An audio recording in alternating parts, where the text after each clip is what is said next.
want to say this to start off before I talk about that trip. I am now a great-grandmother. On Friday, my great-granddaughter, Jackenzie, was born.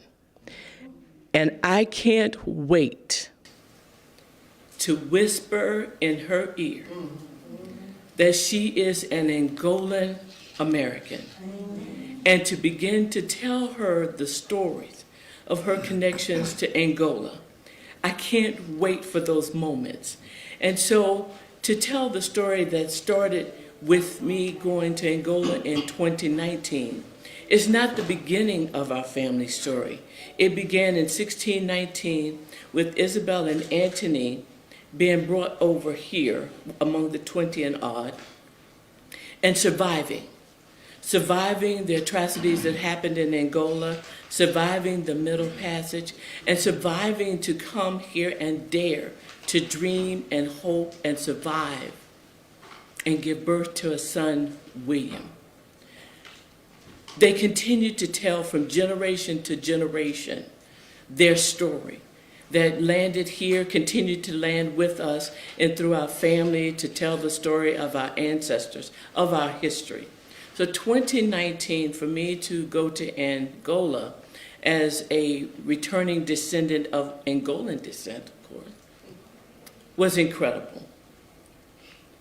It was not my first time on the continent, but it was the first time I stepped foot on the soil of my ancestors. Many African Americans cannot tell that story. I have the distinct privilege and honor to be able to do that. So my first journey in 2019 was a lot of awe, a lot of shock, a lot of pain, a lot of uncertainty, and I continue to process that journey. We visited my brother, Vincent, and Carolita and I were invited by President Lourenço to tour Angola in 2021. We did. After that, we said we cannot keep this to ourselves. We have to share this with our family and friends. And then it became larger than that, sharing it with the world about our heritage tours. So with all of that foundation laid, in 2024, to be on the soil of my ancestors with the President of the United States of America, who stood there and said, these atrocities happened, to acknowledge that. President Lourenço and the Angolans have already acknowledged it, but to stand on those shores and to acknowledgement. For me, the ancestors are saying, finally, we are being remembered. Finally, our stories are being told. Finally, the world is going to know the truth of who we were and who we are. So I know I said a lot, but our ancestors, I believe that they're here saying, this is just the beginning, and there's so much more work to be done, and charging each and every one of us to be the spokespersons, to be the champions, to make sure that these stories aren't erased, they don't die, but they become central to the history of America. Thank you. Well, I think you've said it.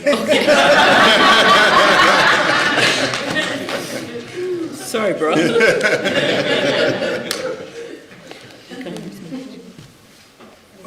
Could you tell us a little more about the trip after you got there, what you visited, who you talked to, what you saw? So as Dr. Barnell said, I've been to Angola a number of times. And so with the Biden delegation and these incredible people who have been working with the president and business owners, investors who are partnering in Angola. So we had a lot of time to talk and share of our work and that work that's being done.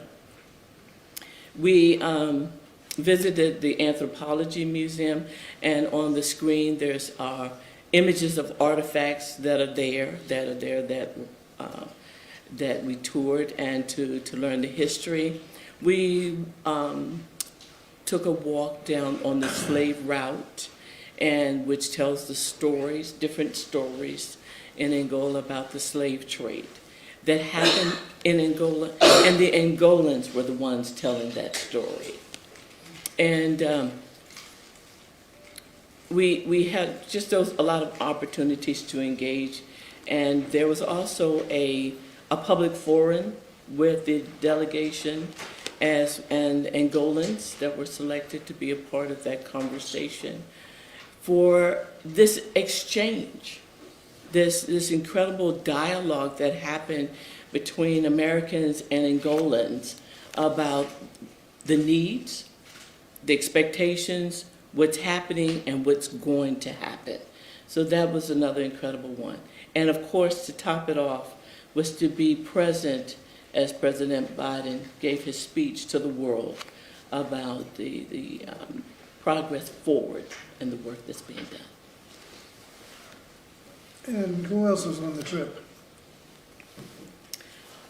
So my brother was there, and my cousin Carolita was there. It was just wonderful to be there with family, as well as the delegates and Biden delegates. Dr. Lonnie Bunch was one that was there. Dr. Maxwell, I'm sorry, her name it eludes me. It's the CEO of the International African American Museum in South Carolina. She was there among others, many others that were there, and business owners and investors, and so a lot of great work of folks that were there. Other questions?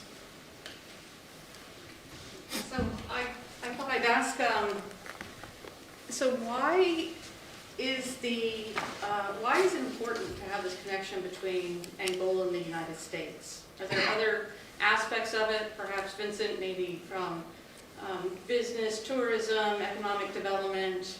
We talk a lot about the culture and the history, but I think also you've reminded me that there are opportunities for us to do partnership, maybe education. So.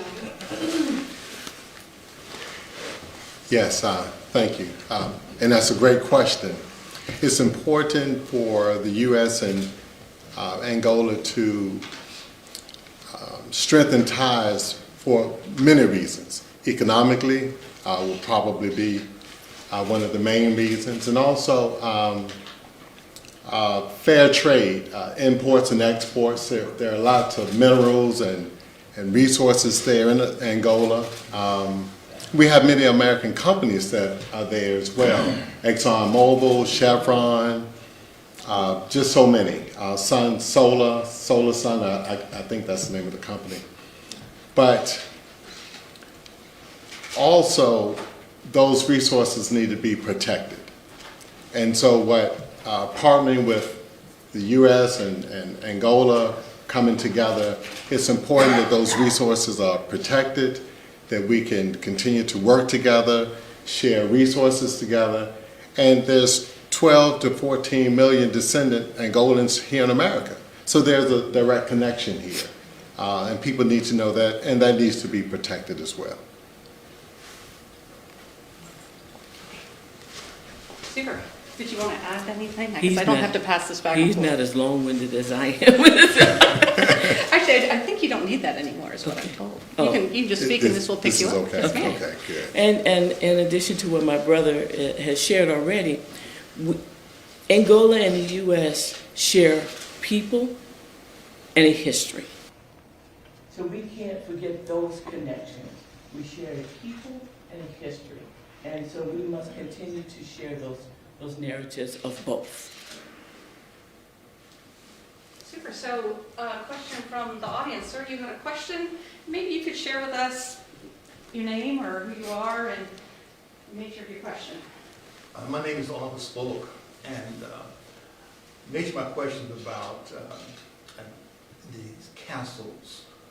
Were there castles, slave castles in Angola, and were they started by the Portuguese as they were in Ghana?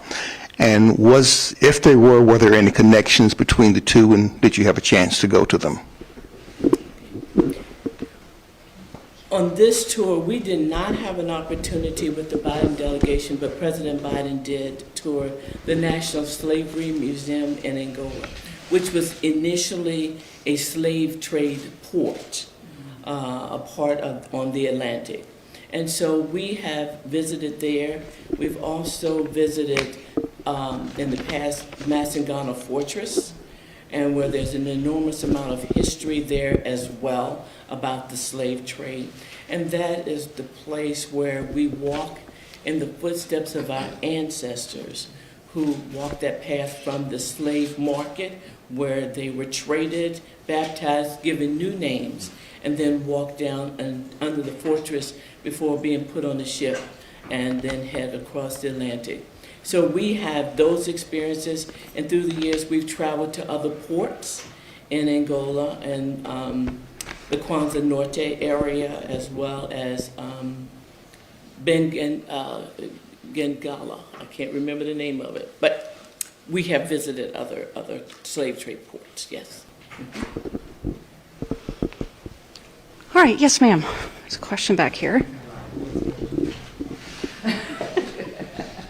Good morning. My name is Gayleen Canoit, and I'm president of the Hampton NAACP, and I'm also vice president for Region 1 with the Virginia State Conference NAACP. And this is a great story. This is great history. And how, or are there plans to share this in our schools? How do we share this with our youth? What are some things that we can do to help with that? And I didn't know if there's anything in place for that, but that's something that we certainly can help with. Yes. We as an organization, the William Tucker 1624 Society, we do offer scholarships for our Hampton and Newport News students. That means they must conduct research. We do tours at our Tucker Cemetery as well as tours here at Fort Monroe and making those connections. And I've met with Superintendent Haynes and to meet with him to find a way to make sure that becomes a part of the curriculum, the tours, and having these conversations. So that is already in the works. And just to let you know as well, we have connected with John Marshall High School in Richmond, and several of their students have gone. 2 years ago, it was the basketball team that Justin Fairfax, former Lieutenant Governor Justin Fairfax, sponsored. So it was the men's basketball and the women's basketball league that went. Since then, Monica Mary, the principal, has gotten scholarship funding to allow other students to travel with us. So that experience is on-hand experience, and it will go from generation to generation. So. And right now, Principal Monica Murray is raising funds to send 10 musicians, high school musicians, to Angola. So this work continues to grow and the opportunities continue to be there. And to see the students' faces once they hit the motherland, it's amazing. They learn a lot about themselves, about other cultures, other countries, and we're looking to continue to spread the news to other districts, regions, and states as well. So to expand on that a little bit, could you share with us a little bit of the work of the Tucker Heritage Tours and how that came about and how you see that fitting in a larger picture in the future, having an impact on education and general public? I mean, she's the eldest, so she should go first. He gives me props for being big sis. So the tours came about, as I shared earlier, after our invitation by President Lorenzo, the president of Angola, to tour Angola in 2021. And then that first trip, Heritage Tour, was in December of 2022. And every year we've continued to have them. So the educational opportunities are twofold.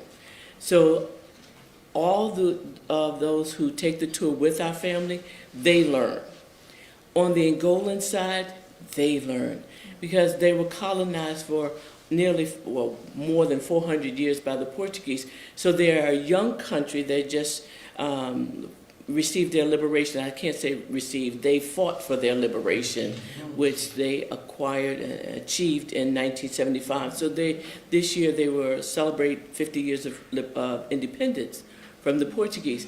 So they are learning their history. So it becomes a twofold part of this process as we continue to go back and forth and influence each other's educational systems in Angola as well as here in the U.S. There continues to be incredible ways of telling the stories, not just in the formal ways in the school systems, but through museums, through speaking opportunities, through tours, through art. In our annual commemoration last year, in partnership with the Angolan Embassy in D.C., they brought artifacts down that were displayed at the Hampton Convention Center, as well as here at Fort Monroe, those opportunities to share that artifacts. People who take the tour, so Dr. Bonnell and Phyllis Terrell was there on the trip in 2023, and the city of Hampton, Councilwoman Hope Harper, Mayor, he's mayor now, Jimmy Gray and his wife, as well as the president of the sister cities. So all of these entities and more, I'm just naming just a few, in partnership become the ones that carry the weight and responsibility to make sure the stories continue to be told, as well as advancing the work together. Because people are creative in creating platforms and opportunities. There's Yola, there's also Continue to Dance, who continues. There's so many ways that we are creative, we're innovative, we are strong and courageous. So there may not be a path today this way, but I guarantee you somebody's going to come up with a new pathway to make sure the stories are told. Fort Monroe is creating the African Landing Memorial, another historic site that will keep the memories alive, keep the memories of our Angolans alive, as well as other Africans and Black Americans. So there's plenty of opportunities, and they will create more opportunities for the future. You recognized Hope Harper. She's actually here, member of City Council in Hampton. And Steve Brown, just elected Vice Mayor of the City of Hampton. Yes. Congratulations to both of you. Could you, you mentioned 1624. We know what happened in 1619. What happened in 1624, and how many generations are you from 1624?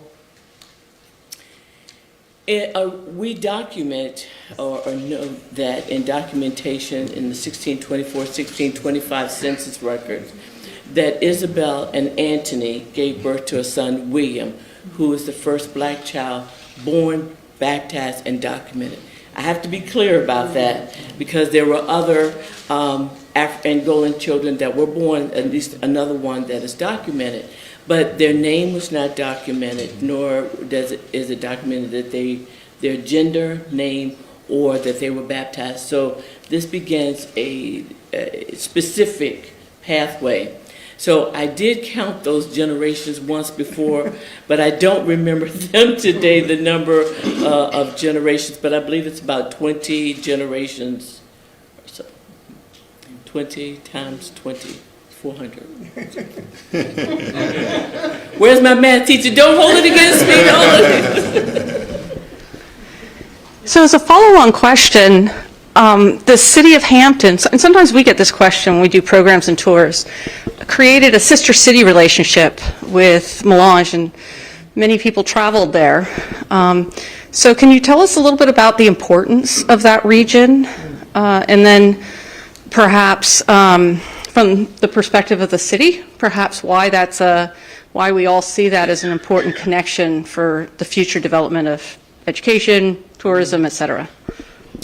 The province of Melange is where the Ndongo Kingdom ruled, and our family are descendants of that area, the Ndongo Kingdom. And so the partnership with the city of Hampton makes that a direct tie and linkage between the city of Hampton and the province of where our ancestors were kidnapped from.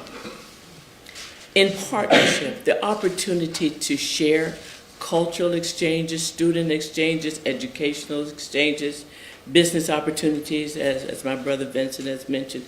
There are so many opportunities between the city of Hampton and the Providence of Melange, and the history that is directly tied there. So we look forward to those opportunities. The governor of the province of Melange, we visited his palace a number of times. He's excited about this work and the partnership and where we can go from here. And so just using this as another opportunity to look forward and to garner those relationships and nurture them. And also with that, since we also talked about collaborations and student exchange, Yes. is the word I'm looking for. And it's wonderful to bring people together and they can visit and check out our culture, and we do theirs as well, and we can learn. And one thing they can see, or we can see, is that we are people that never died. We're still here. 405 years, we're still here. But we learn from them. We learn how to survive from them. And it's wonderful when we go there, they're still thriving with not only their current resources and a strong government, they're moving forward, and so are we. So it's a great connection, and I'm glad for the sister cities connection, and I hope that we continue that relationship as well. All right, ma'am, I'm right behind you here, ma'am. Snuck up on you. Well, I know how to get in contact with you about the tour, but suppose people are interested in taking the tour with you all. How would they get in contact with you? And go to our website, WT1624society.org, and we have information there on how to contact us about the tour. Now, I will share about the 2025 tour already. We have limited capacity. We have so many people who are interested in taking that tour with us this year. And so if you're interested, contact us immediately and be put on the list so that we can try to figure out the second tour that will happen in 2025. Thank you.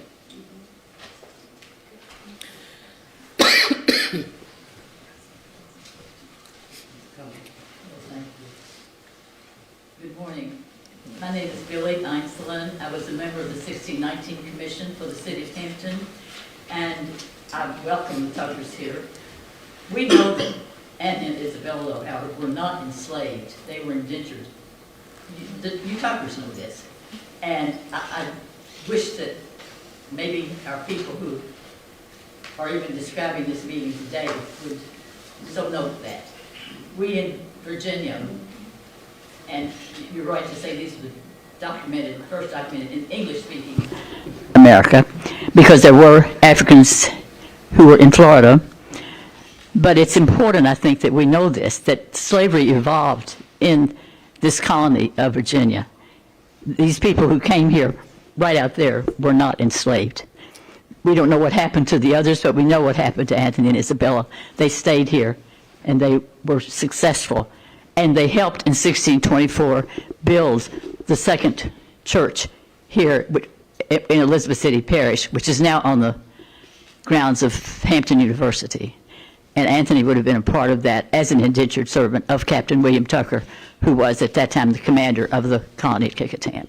So I'm just talking history here, Yes. but you all know this history. Yes. And I just wish that others would know this, that you all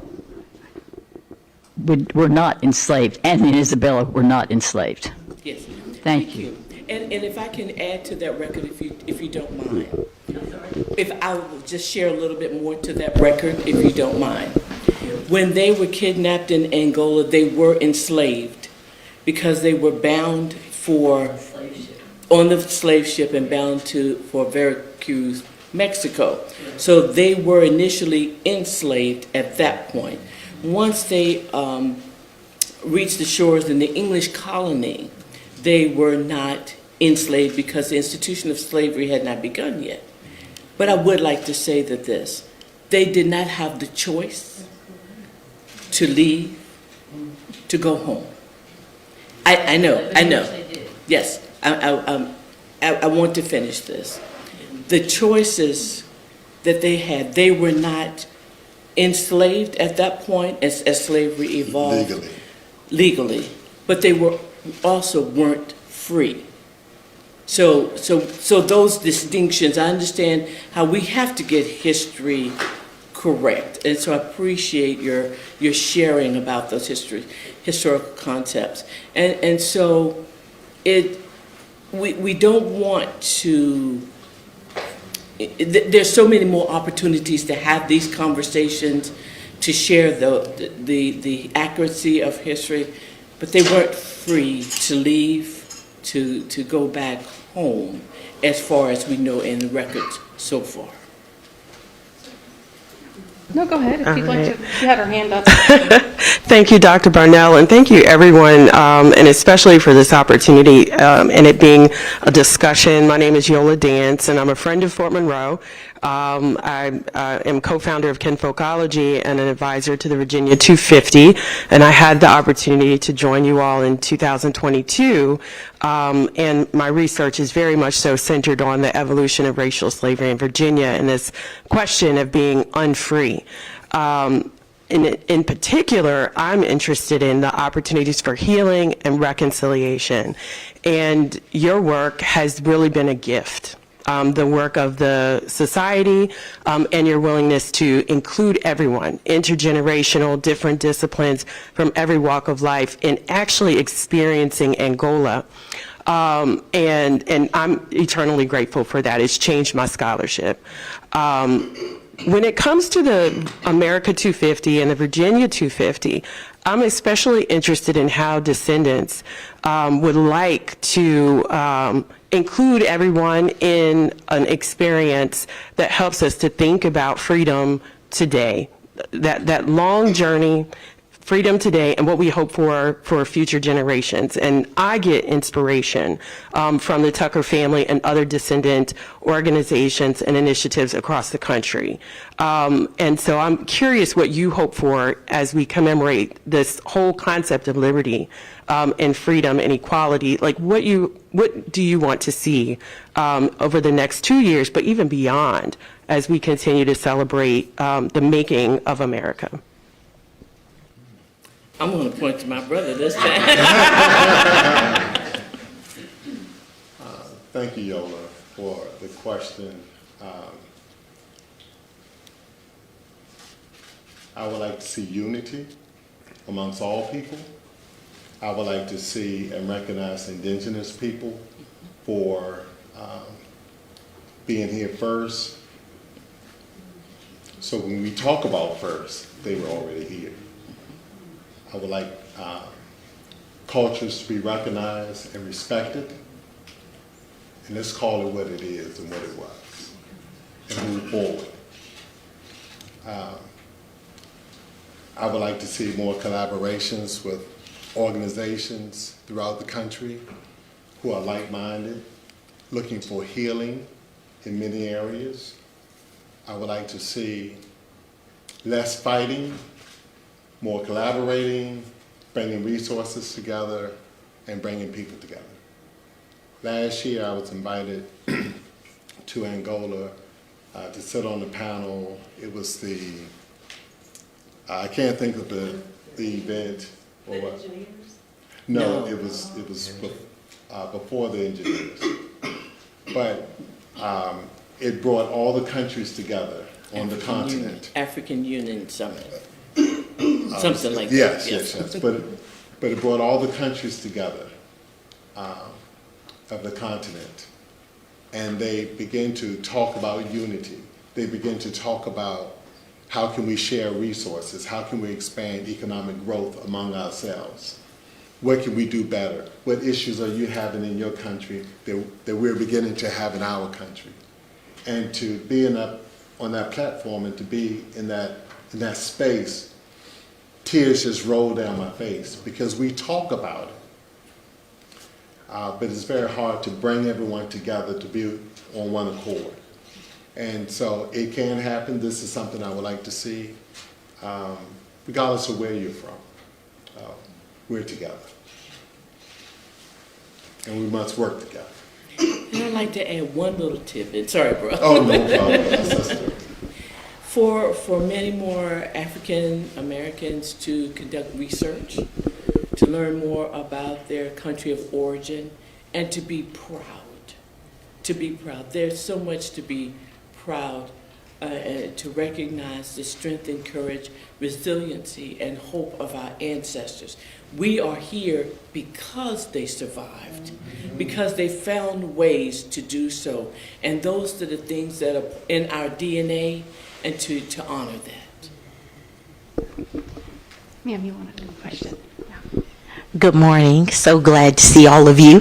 My name is Alicia Dara. I am a proud resident of Fort Monroe, a well-traveled, but I tell everybody the first place that Africans arrived enslaved is the most peaceful place on earth. I love living here. To also add to Ms. Galen's question about participation with the school and the Tucker's education, I did want to say that Fort Monroe will be holding our second annual Youth Black History Program, February the 8th from 11 to 5. The Tuckers have participated, will be participating. Mr. Vincent as the foundation chair. Ms. Carolyn is going to help us Carol is going to help us this year talk about their trip, but also we're doing a project about quilts. There have been some fabric brought back from Angola, and as part of our participation, we're going to allow our youth in the community to create quilt squares that one day our belief is we're going to be able to send those back on a trip to Angola to create our sister city quilts. So we partner with the school system and we are excited. They always are supportive. Mr. Vincent always encourages us to do more. And we just appreciate you always saying dig deep, go hard, trust our faith, and know that we're going to tell our stories. Yes. Thank you for your good work. And thank you for yours as Yes. well. Thank you. In the story of Roots, a lot of was made about the telling of the story from generation to generation. Can you say a word about how you learned about your story? I imagine you didn't see it in textbooks. How you learned of your story and how that got passed down through generations. Our cousin Thelma Green Williams was our family historian and genealogist. And one of the things I have to say about her, she was fierce in making sure that she told our family's story and history, whether you wanted to hear it or not. and so Calvin Pearson, who's now deceased, rest his soul, and Dr. Wiggins were also those who heard her share the family story. So family reunions, funerals, birthdays, it did not matter. She made sure she told everybody the story. And she had been interviewed several times, even back in the 1970s, to tell the family story. And so she did not have the opportunity to see how her work, as she sat at the feet of her grandmother to learn the story from her, and then she began to do the research based on what was shared with her and continued to tell that work, and it continued to grow. She did not have an opportunity to see this day happen. I believe she is with us in spirit. In Angola, one of the delegates asked me, what would she say if she were here today? She would say, I told you. I told you. You know, because she'd been telling those stories and doing that groundwork at making sure the narrative stayed alive. And she heard it from her? From her grandmother. And then she interviewed all of the elders at that time and collected so many resources of work. Unfortunately, she has not had an opportunity. She did not have an opportunity to publish that work. But we're looking forward to the future that work will end up being published. And there's so much more to the Tucker family, so many more branches that we don't know about as of yet. And that work and that which she was able to archive, we're looking forward to the future for that. An additional history for those who are listening and are present, there's Tucker Cemetery in the Aberdeen area that's open to the public. And there are markers that are there that shares about our history as well. So everyone's welcome. Right, so I have one last question. Unless anybody has a question, Sir, would you like to ask any other questions? So in conclusion, I'm wondering if you could share with us a little bit about what it is that you want us to know about Angola today. In other words, we've had these beautiful, amazing images scrolling behind us. We know the African Landing Memorial will originate its story in Angola, the Kingdom of Donongo. So what would you have all of us know about Angola today? Don't believe some of those negative images that we grew up with that portrays a very primitive culture that had not evolved. And so there's deep, rich history about Africa and African culture, the skills of those who were enslaved, and they were kidnapped and brought to America. And as we shared earlier, they were enslaved not because they were ignorant, but because they were knowledgeable, because they were skillful, because they were intelligent, and they had conquered so much in their civilization. And so to make sure people understand the negative images that we've been taught are not accurate. They're not accurate. And so it portrays an image that we were poor, helpless, defenseless people that needed to be rescued and taught a trade. That's not accurate. So we need to tell the story accurately. When I lecture at schools and I tell students, would you buy a product that was defective, that was of no use to you, that you had to purchase it and then you had to shape it to make it your own? And they said, no. I said, exactly. Those who were enslaved were not deficient. So they weren't purchased for their deficiencies. They were purchased because of their skills and their knowledge and their abilities. And that's one of the things that I like to change the image of the continent, of so much history and their natural resources and human capital that were kidnapped, not because of deficiencies, but because of strengths. And because of all of that, they were contributors. And as we are, continue to be contributors of the building of America. America would not be what it is if Angolans weren't here. If you erase them from history, then people would start to ask the questions, well, how did we survive? How did this happen? How was that building built? How did they learn agriculture? There's so much in positivity and strength and courage and work that is untapped that the Angolans have to tell more of their own story. So they have their stories to tell as well. And in partnership, we have stories to tell. And so get rid of those negative images. Travel with us to Angola and listen, the food is phenomenal. And I would also like to say that we have a generation of Tuckers here that are entrepreneurs. That was passed down. My Aunt Carol, my brother Verandel, skills were passed down from generation to generation to generation. And that's how we learn. We continue to teach those skills that we have. So it not only spreads economic wealth among our communities, but throughout the world. And that came from our ancestors as well. Yes. Wow. Here's some words I heard.